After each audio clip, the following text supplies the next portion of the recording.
Seguimos en busca de Macondo, el pueblo legendario de 100 años de soledad, la novela del escritor colombiano Gabriel García Márquez.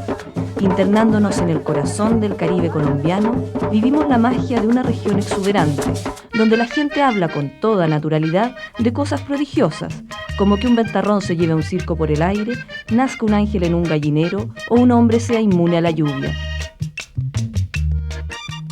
Muchos años después, frente al pelotón de fusilamiento, el coronel Aureliano Buendía había de recordar aquella tarde remota en que su padre lo llevó a conocer el hielo. Macondo era entonces una aldea de 20 casas de barro y caña brava, construidas a la orilla de un río de aguas diáfanas que se precipitaban por un lecho de piedras pulidas, blancas y enormes como huevos prehistóricos. El mundo era tan reciente que muchas cosas carecían de nombre, y para mencionarlas había que señalarlas con el dedo.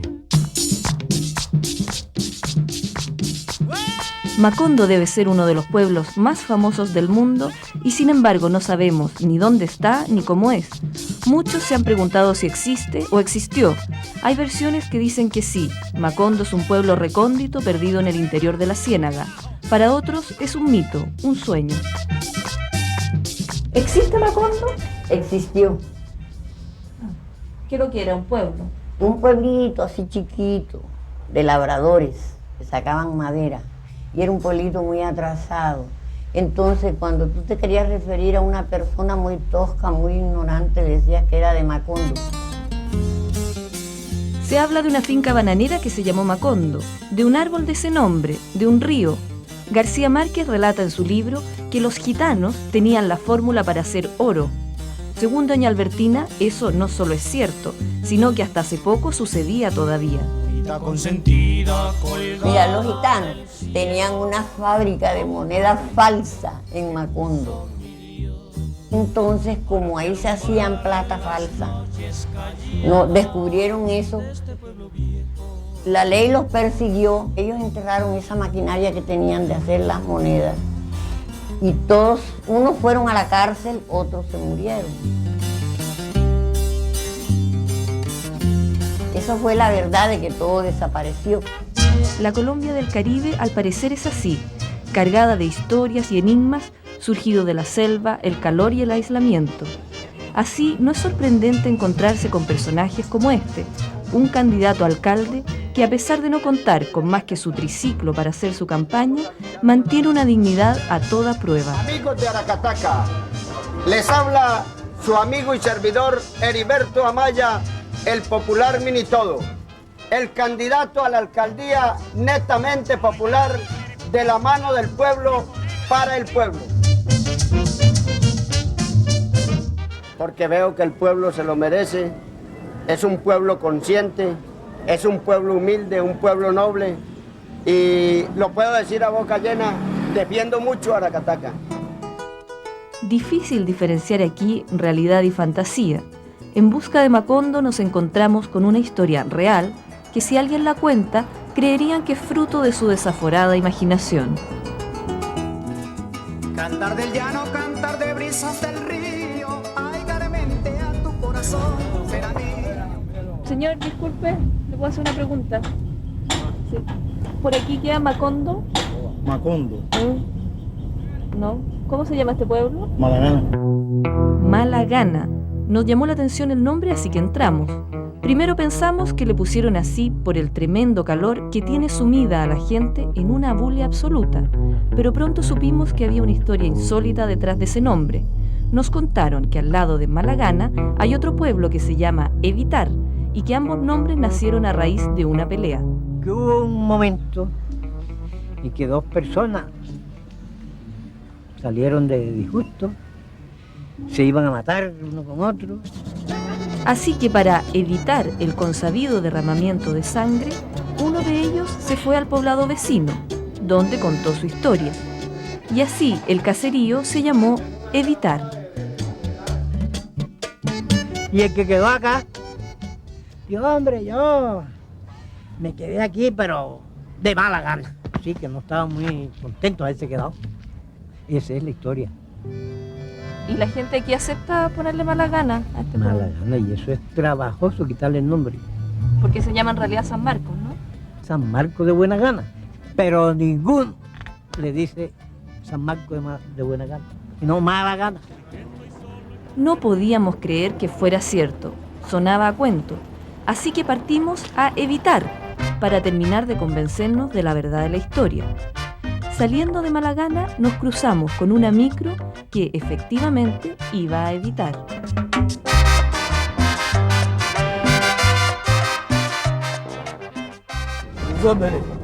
¿Cómo está? Mucho gusto. Mucho gusto. Queríamos saber cómo se llama esta población. Evitar Bolívar, un corregimiento de Mate. ¿Y por qué se llama Evitar? Se llama Evitar por un pequeño problema que hubo ahí entre dos familias. Sí. Sí. ¿Cómo fue la cosa? La cosa, eso fue como en Malagana, por allá. Por ahí que conocen más la historia, en una pelea ahí. Eso uno cogió de Malagana y el otro cogió para Evitar. Por ahí viene la historia. ¿Para evitar qué? Para evitar problemas. Evitar peleas. ¿Y a ustedes les gusta llamarse Evitar? Sí, claro. ¿Por qué? Porque es un pueblo muy pacífico. Aquí no hay ni policía. Evitan todo. Todo lo evitan.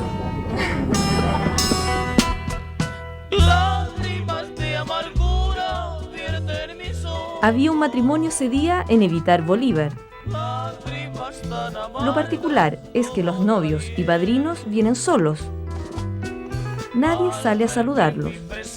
Nos cuentan que cuando viene tan poca gente en el cortejo de una boda, significa que el novio viene obligado. Muchas veces el padrino viene armado para garantizar el sí en el altar. Dime si eres dichosa como yo. Si Macondo no está aquí, no sé dónde puede estar. Dejamos Evitar en dirección de Cartagena. Nos cruzamos con un pueblo que decía Piojo, pero preferimos no entrar a preguntar el origen del nombre, así que seguimos. Ay, sí, sí, yo no soy de por aquí. Ay, sí, sí, yo vengo de Casanare. Ay, sí, sí, yo no soy de por aquí. Ay, sí. ¿Usted sabe si hay un pueblo que se llama Macondo por acá? Sí, señora. Sí, sí lo hay. Sí, lo hay. ¿Dónde? Para el lado de la Guajira. Ah, para el lado de la Guajira.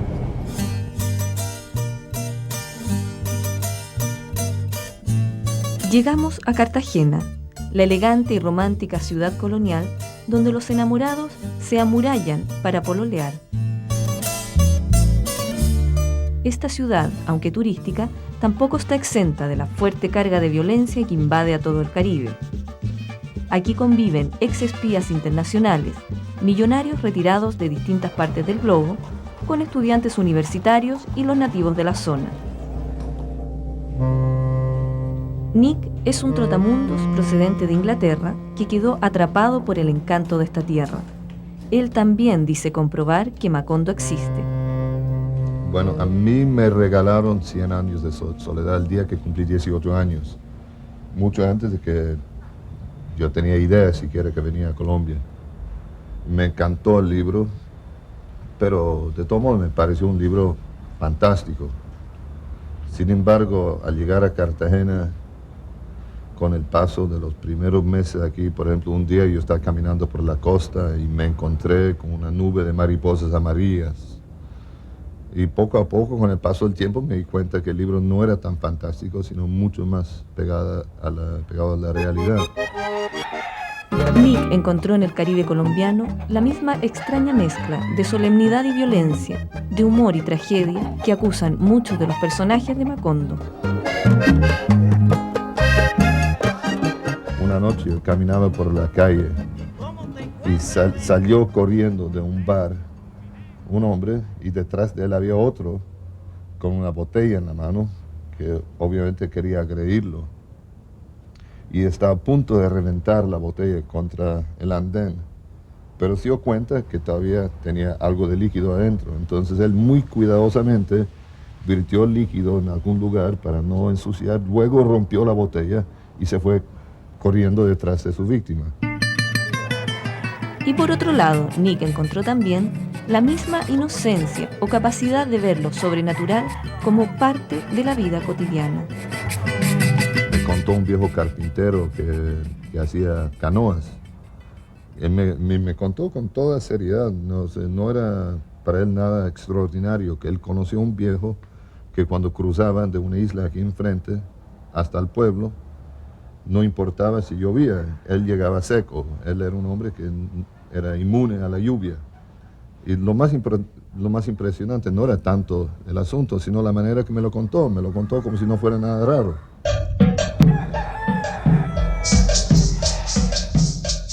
Por eso no es de extrañarse que la gente de esta zona haya leído la novela 100 años de soledad con mucho gusto y con mucho cuidado, pero no se hayan sorprendido en lo más mínimo.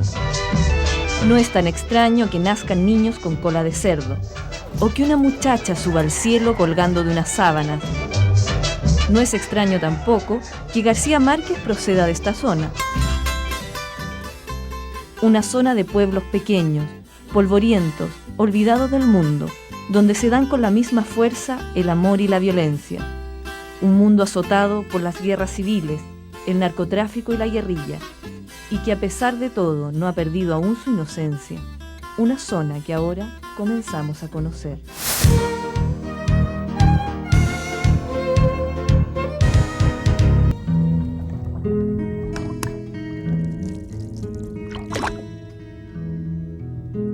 José Arcadio Buendía soñó esa noche que en aquel lugar se levantaba una ciudad ruidosa con casas de paredes de espejo. Preguntó qué ciudad era aquella y le contestaron con un nombre que nunca había oído, que no tenía significado alguno, pero que tuvo en el sueño una resonancia sobrenatural: Macondo. Al día siguiente, convenció a sus hombres de que nunca encontrarían el mar. Les ordenó derribar los árboles para hacer un claro junto al río, en el lugar más fresco de la orilla, y allí fundaron la aldea. Siguiendo el relato del libro, nos fuimos en busca de los pueblos del agua.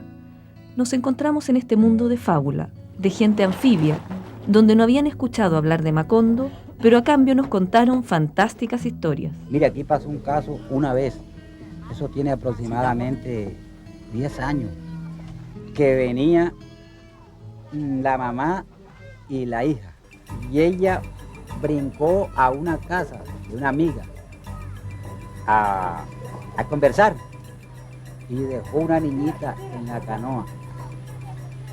Y ese es el problema que existió aquí esa vez, que esa niñita de ahí se perdió de la canoa. De la canoa se perdió y no la pudimos encontrar por ninguna parte.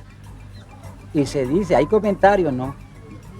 Hay comentarios de que fue un moján, como decimos nosotros por aquí, que se la llevó. ¿Qué es lo que es un moján?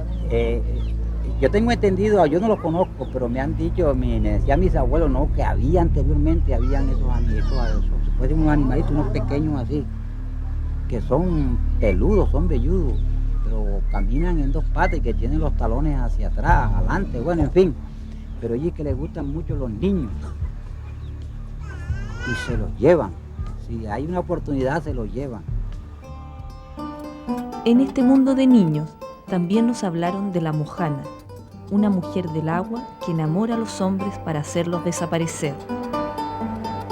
Aquí los niños y los adultos viven igual, libres y autónomos. En la primera infancia aprenden a bogar antes de caminar y a cuidarse de esos seres sobrenaturales que los persiguen todo el tiempo, sobre todo a los pescadores, que pasan horas suspendidos en la quietud de las aguas cenagosas, bajo un calor insoportable, y siempre temen la aparición del pescador de otro mundo, un pescador que navega sin bote, tira su red más alto que cualquier ser humano y se queda con todos los peces. Pero eso me decía mi papá, que cuando ese pescador dejó de pescar ahí, entonces el pescador artesanal cogía bastante también. Pero mientras él estaba ahí en ese sitio, el pescador artesanal no se cogía un pescado. Pero sí que metía miedo, sí que atemorizaba. Seguimos la ruta a Macondo. El paso obligado es por la ciudad de Barranquilla. Obligado porque aquí se concentra, como en una gran olla, toda la esencia del Caribe en su versión urbana.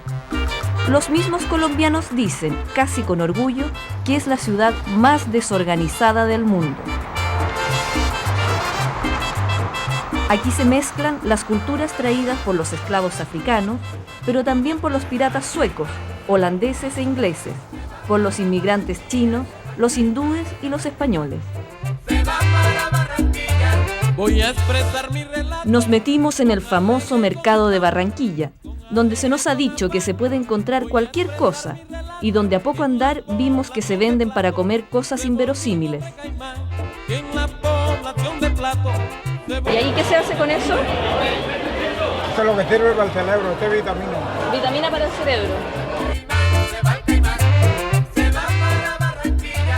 Lo que come ese caimán es digno de admiración. Sin duda aquí aprovechan las partes más insospechadas del animal.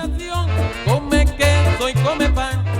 Una excentricidad que no logra ocultar la pobreza y el ingenioso instinto de sobrevivencia que es característico de toda América Latina. Entre la basura y los escombros encontramos el color y la música siempre presentes. Y la sobria elegancia de esta peluquería instalada en un callejón. Que yo tengo una herida muy honda que me mata. Encontramos efectivamente una gran cantidad de almacenes clandestinos que nos ofrecían desde lavadoras hasta animales en extinción. El cuello siempre es el cuello. Para el autor de 100 años de soledad, es esta paradoja del humor y del dolor, de la alegría y la pobreza, lo que creó una raza indescifrable, cuya insignia es la desmesura. En todo, en lo bueno y en lo malo, en el amor y en el odio. Un éxito o una derrota deportiva pueden costar tantos muertos como un desastre aéreo. Es cosa de recordar el destino del futbolista Andrés Escobar, asesinado por cometer un autogol.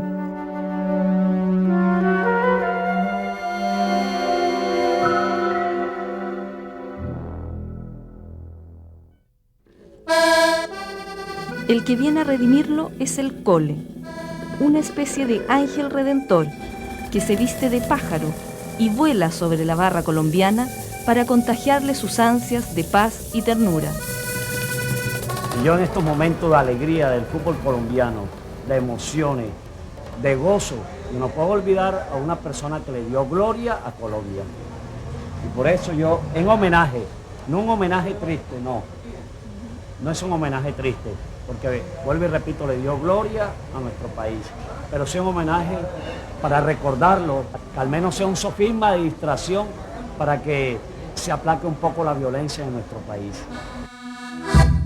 El Cole es más que un fanático del fútbol, es un héroe nacional. Y aunque su apodo, Cole, significa loquito, es muy respetado y admirado por adultos y niños. Quizás porque se sube a los cielos y arriesga su vida para incentivar a los colombianos a quererse más como pueblo y a dejar la violencia. Oye, Cole, ¿y esto de volar qué significado tiene así simbólicamente? Hombre, porque yo me inspiro en el escudo de Colombia. El escudo de Colombia lleva el cóndor, y el cóndor ese es el símbolo de la libertad. Y como cóndor yo tengo que volar. El Cole es un místico, profundamente creyente. Se considera una especie de cruzado, un héroe de las barras bravas. ¿Tú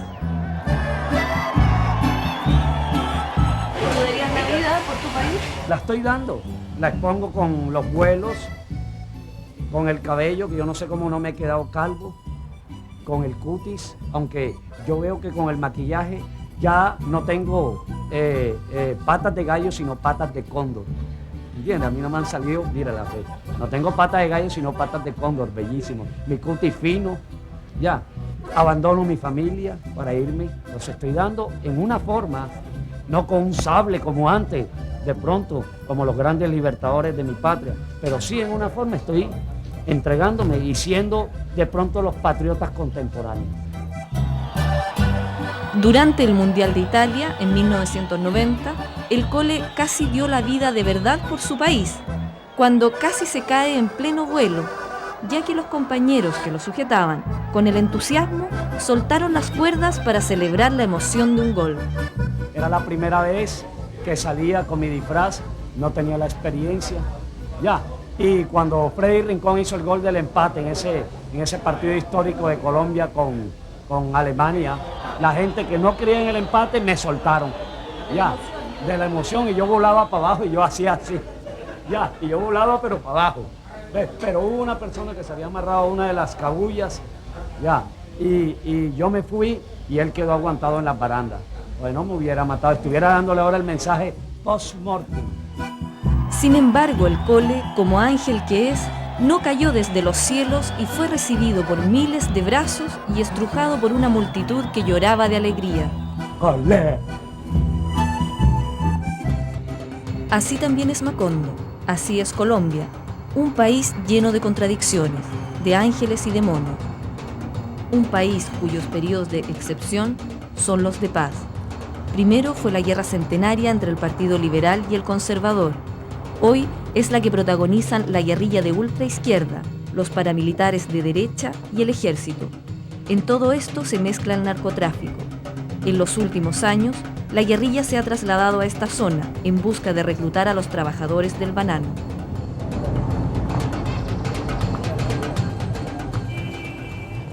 Señor, ¿me puede contestar una pregunta? ¿Dónde está Macondo? Macondo está al lado de la línea, como Ya. que va por la carretera nacional. ¿Es un pueblo?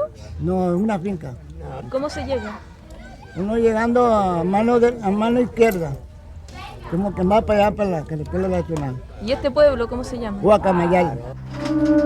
Seguramente estamos cerca de Macondo, porque García Márquez relata en el libro que hubo una masacre de huelguistas en la bananera que sucedió aquí realmente. En las bananeras se desarrolló una inconformidad, se desarrolló un conflicto interno que cuando estalló causó lo que causó, muertos y ocupación militar. ¿Cómo fue lo de la masacre? Los que se aventuraban a ir en el caballo era que contaban, que estaban en Sevilla, que disparaban, que los huelguistas quemaban, bueno. En esa turbulencia nació García Márquez.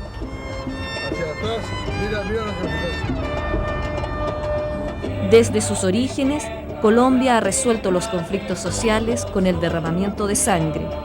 Los políticos y los sindicales. Hoy ostenta el récord de ser el país con más asesinatos y secuestros del mundo, que han provocado más de 300.000 muertos en la última década. Esta es la estación de trenes de Sevilla, el campamento bananero donde ocurrió la masacre que se cuenta en el libro. Muchos años después, el niño había de contar todavía, a pesar de que los vecinos seguían creyéndolo un viejo chiflado, que José Arcadio II lo levantó por encima de su cabeza y se dejó arrastrar casi en el aire, como flotando en el terror de la muchedumbre, hacia una calle adyacente. Varias voces gritaron al mismo tiempo: ¡tírense al suelo! ¡Tírense al suelo!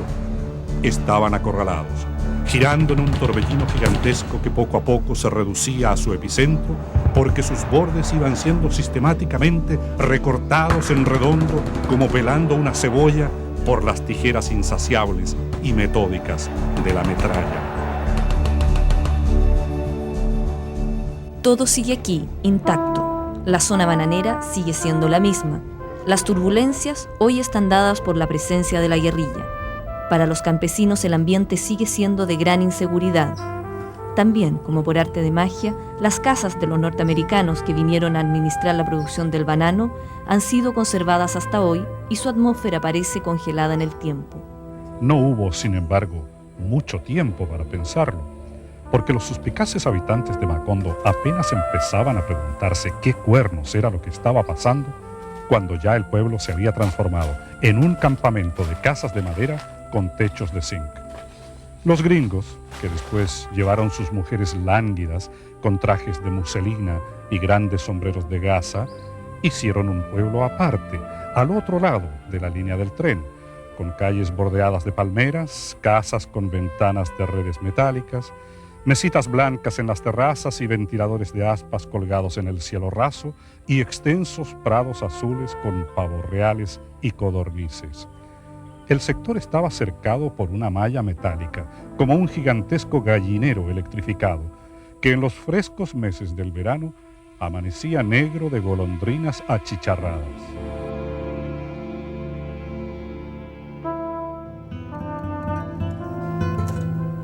Los gringos se fueron. Aparentemente las bananeras quedaron en paz. Todo parece enterrado y olvidado. Sin embargo, a la vez, nada ha cambiado. Este país sigue envuelto en un conflicto que no termina.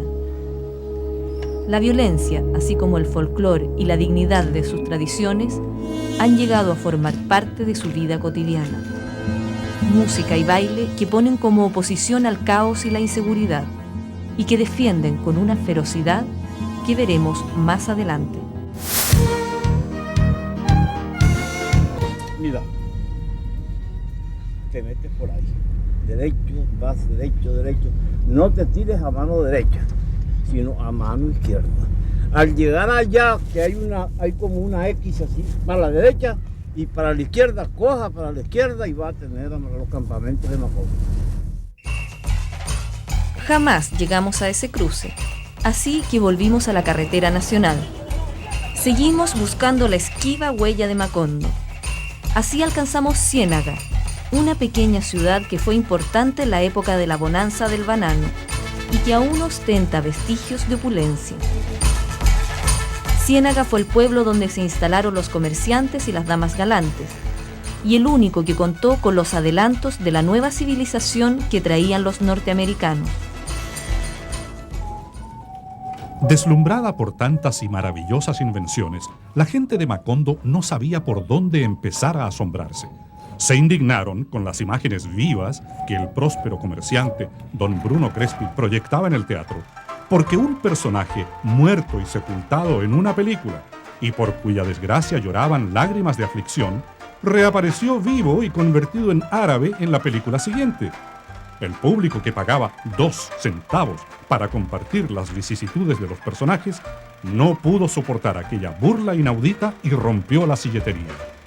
Muchos estimaron que habían sido víctimas de un nuevo, aparatoso asunto de gitanos, de modo que optaron por no volver al cine, considerando que ya tenían bastante con sus propias penas para llorar fingidas desventuras de seres imaginarios. Esta piel sensible a los cambios les quedó a los habitantes de Macondo para siempre, porque después, cuando pasaba la bonanza, volvían a quedar como antes. Así que no iban a aguantar fácilmente que llegara un forastero a cambiarles sus costumbres. Ya no eran el pueblo ingenuo que se impresionaba con trucos de gitanos. Aunque sea difícil de creer, estas cosas siguen pasando. Tuvimos ocasión de vivirlo en Ciénaga, durante su celebración más importante, que celebra la muerte de una niña devorada por un caimán. En Cachimbero había un ranchito, ahí vivía Juan Bojato con la mujer, Tomás Ariza. 2 niñas, una que se llamaba Silvia y la otra Tomasita. Juan se iba diariamente para su labor de pesca. Entonces ese día 20 de enero se fue temprano, común y corriente.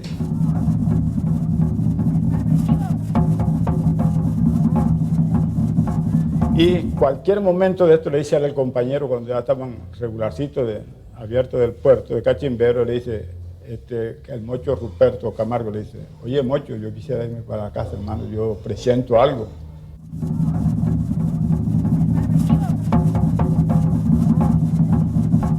¿Pero qué vas a presentir? Le contestaba: ¿qué te ha pasado? No, yo presiento que algo sucede en mi casa, hermano. Dame la palanca que yo quiero regresar a mi casa para ver qué es lo que sucede. Y resulta que Juan coge la palanca, se regresa del sitio de los boquerones donde estaban. Y cuando ya estaban cerquita del puerto de Cachimbero. Hoy día de San Sebastián, cumpleaños Tomasita. Y ese maldito animal se ha comido a mi hijitica. Mijita linda, ¿dónde está tu hermana? Oyó Juan estas expresiones que ella, Juan, el caimán se llevó a Tomasita. El caimán se la comió, papá. Ay, mijita linda, ¿dónde está tu hermana? El caimán se la comió. Mijita linda, ¿dónde está tu hermana? La fiesta conmemora este trágico hecho, pero también la venganza que se tomaron los pescadores. Buscaron al caimán por todos los rincones de la ciénaga. Ese caimán se convirtió en leyenda. Hasta que un día un pescador lo vio durmiendo y dio aviso a los demás. Fueron inmediatamente los mejores arponeros y lograron atravesarlo. Esa lucha fue de hombre contra fiera. Y así tuvo la suerte Manuel Antonio García, quitarle la vida a ese caimán. Y el compañero que llevó, el piloto que llevó, Lucho Santamaría, fue el que le tocó descuartizar el caimán. Y encontró en el buche de ese animal los restos de la niña Tomasita. Desde entonces el pueblo disfrazó este horror con una fiesta llena de color y alegría. No es que celebren la muerte de una niña, es que tratan de conjurarla. Los hombres, por su parte, conmemoran todos los años la muerte del caimán con este baile vestidos de mujer. Esto porque las mujeres no salían mucho de sus casas en esa época y porque ellas debían guardar el luto que le debían a Tomasita. Pero los tiempos fueron cambiando y ahora todos disfrutan.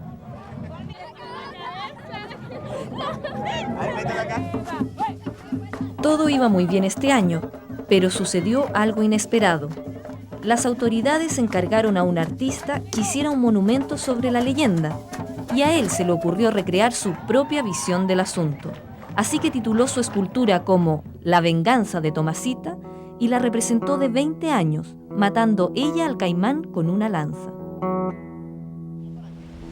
Pero esta reinterpretación de la leyenda tuvo una pésima acogida entre los cienagueros, especialmente entre los pescadores, que se sienten los verdaderos vengadores de Tomasita. La venganza de Tomasita con el caimán, ¿cuándo? Eso no puede existir porque ya Tomasita fue comida. ¿Quién vengó a Tomasita? Los pescadores, aquellos que se encontraban en el puerto, a esa hora pues fue los que vengaron a Tomasita. Pero las autoridades, en sus ansias de modernidad, no repararon en la sensibilidad del pueblo. El señor de la obra, del monumento del caimán, acertó en el caimán, uno. En la otra se equivocó en hacer revivir una niña, que sería la tercera persona del mundo que haya resucitado después de Jesucristo, Lázaro y ahora la niña Tomasita, según las versiones de ellos. ¡Grita duro, grita!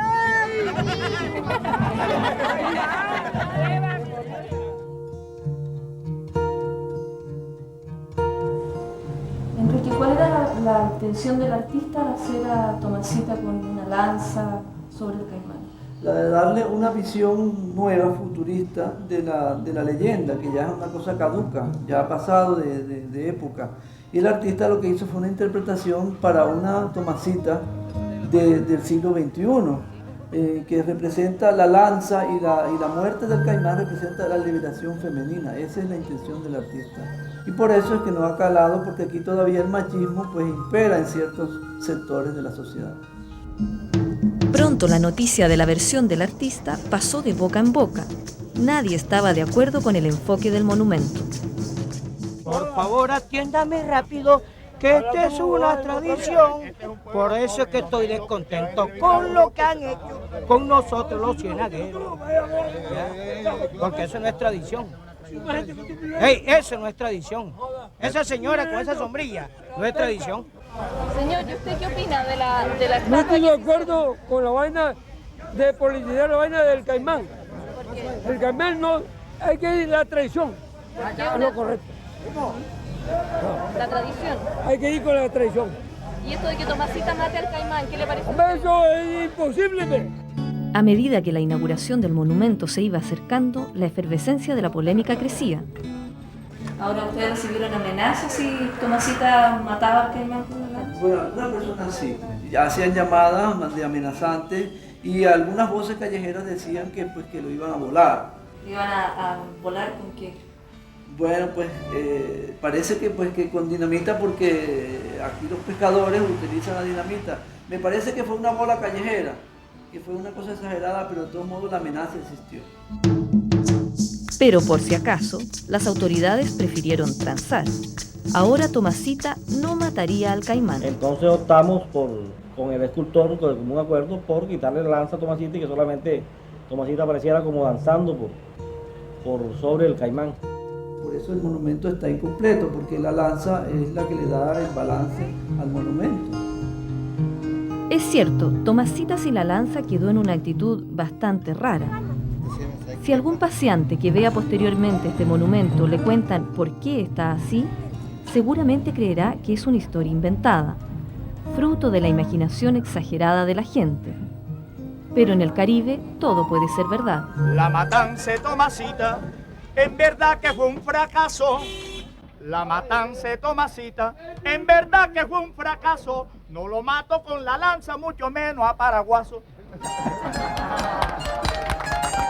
Por fortuna, Macondo no es un lugar, sino un estado de ánimo que le permite a uno ver lo que quiere ver y verlo como quiere. Esta es nuestra última esperanza de encontrar Macondo. Es el único caserío que tiene ese nombre, un antiguo campamento bananero. Al parecer, estamos llegando por fin al Macondo real.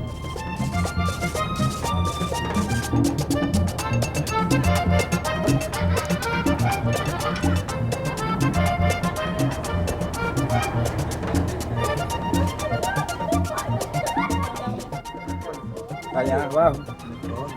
Esa finca es un caserío. ¿Dónde queda? ¿Para qué lado? Después de... Sí, coges de todo el puente derecho para abajo. Bueno, o el campamento bananero cambió de nombre, o no quieren que vengan más extranjeros a indagar. Ya solo nos queda preguntar por el río que nos han asegurado que se llama Macondo. Hola, muchas gracias, disculpe que la moleste.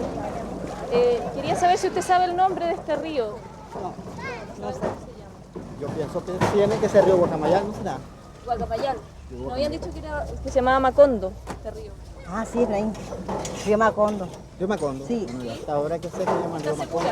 Parece que es río Macondo, ¿no es río Macondo? Para allá, ¿Le puedo hacer una pregunta? Estábamos buscando un río que se llama Macondo. ¿Es este río que está aquí? Ese es. Ah, porque la gente que estaba lavando nos decía que no. Que no sabían el nombre, porque este río se encuentra en el río Sevilla, aquí, río de Guacamayal, y pasa por Macondo, que ¿Y esto es Macondo? de la línea para allá. De la línea para allá. Todo es Macondo. Una mujer que lavaba ropa en el río a la hora de más calor atravesó la calle central lanzando alaridos. ¡Ahí viene!, gritó. Un asunto espantoso, como una cocina arrastrando a un pueblo. En ese momento la población fue estremecida por un silbato de resonancias pavorosas y una descomunal respiración acesante. Pero cuando se restablecieron del desconcierto, de los silbatazos y resoplidos, todos los habitantes se echaron a la calle y vieron a Aureliano Triste saludando con la mano desde la locomotora y vieron hechizados el tren, adornado de flores, que por primera vez llegaba con 8 meses de retraso. Entre Macondo y Aracataca, el pueblo natal de García Márquez, hay muchas cosas que coinciden.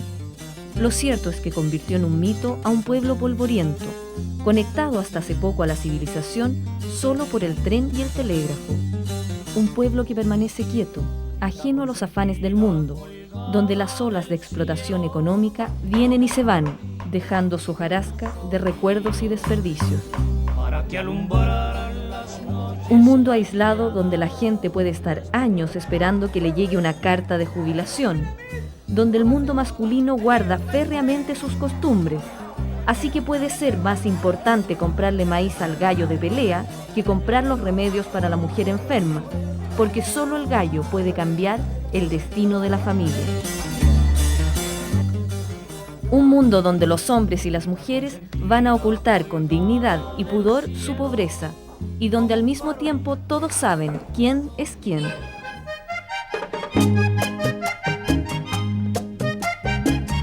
¡Ay! ¡Carolina! ¡Y Nelly! Aquí en Aracataca quisimos ver Macondo y vimos la inocencia de la gente que se enfrenta a la cámara como niños, y niños serios como ancianos. ¡Ya! Vimos una ocupación militar que no se sabía si era del ejército o la guerrilla, porque se visten igual. Y un carnaval organizado por unos pocos que querían olvidarse de eso. No acudí a la cita y ella me esperaba. A mí no me falta mortificación y este dolor. Conocimos también algunos personajes dignos de novela. Nos presentaron al Loco Valle, quien hasta hace poco se encargaba de ayudar en las autopsias del pueblo. Siempre aprovechaba de quitarle a los muertos los zapatos, cuando le quedaban buenos. Muertos que me llevaban ahí, muertos que le quitaban los zapatos. Y si llevaba un pantalón bueno, digo, te vas a llevar que yo tengo, pero ese no. Pero usted, ahora yo le voy a decir, digo, eso no es robar. Porque, dígame... No, lo que tú le robé a un muerto lo robaron. Ahora, pero yo le voy a decir una cosa. Uno nació en cuero, y en cuero debe ir. ¿Cómo es que yo voy a gastarme un par de zapatos para írselo a poner un familiar mío? Para írselo a que se lo come el gusano. Y necesitándolo yo, pues yo me lo clavo. Un día se robó un par de botas de un estadounidense que cayó en avioneta, sin saber que luego las botas volverían en avión a Estados Unidos para ser exhibidas, como las botas del coronel Aureliano Buendía, el personaje principal de 100 años de soledad. Yo me las clavé, me las puse. Y arranqué para la casa de Gabo, allá donde nació Gabo. Y ahí me emborraché y me quité los zapatos y los puse ahí. Yo no sé quién los cogió, ahora dicen que están en el museo allá. ¿En qué museo?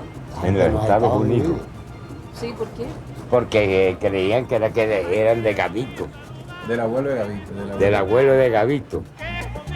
Fueron unos niños que mientras el diseccionador de cadáveres dormía, le dijeron a unos turistas que eran del viejo coronel y se las vendieron en quién sabe cuántos dólares. Aquí a todo el mundo le gusta confirmar la ilusión de los turistas y de paso obtener alguna ganancia. Incluso otro personaje del pueblo llamado el Sota nos muestra el lugar donde, según él, uno de los personajes más populares de la novela, Remedios, la Bella, está enterrada. Que ahí está enterrada, Remedios, la Bella. Y está en una caja de fósforo y está viva.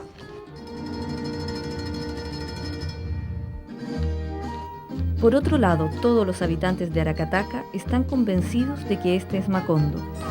Y a estas alturas no se sabe si el libro creó a Macondo o Macondo al libro. Esta ciudad es Macondo, ¿no? Sí. La tierra de García Márquez. ¿Cómo sabe usted que es Macondo? Bueno, porque ese es el bautizo que le tenemos nosotros aquí, Macondo. ¿Cómo el bautizo? La bautiza así, hace 50 años que yo conozco a Aracataca y es el bautizo que yo veo, Macondo. Esto es Macondo, sí. Esto es Macondo, ¿no? Bueno, este es Macondo aquí en el mercado público, a donde se elabora el sancocho, las sopas de mondongo, arroz de lisa, pescado frito, pescado asado, carne asada, bueno, de todo. ¿Y este pueblo cómo se llama? Aracataca. ¿Y por qué usted dice que es Macondo? Ah, porque así dice allá en la leyenda de Gabriel García Márquez. Dice de Macondo. ¿Y usted leyó el libro, no? Todavía no lo he leído, pero sí lo he oído. Si usted tampoco ha leído el libro, vale la pena hacerlo.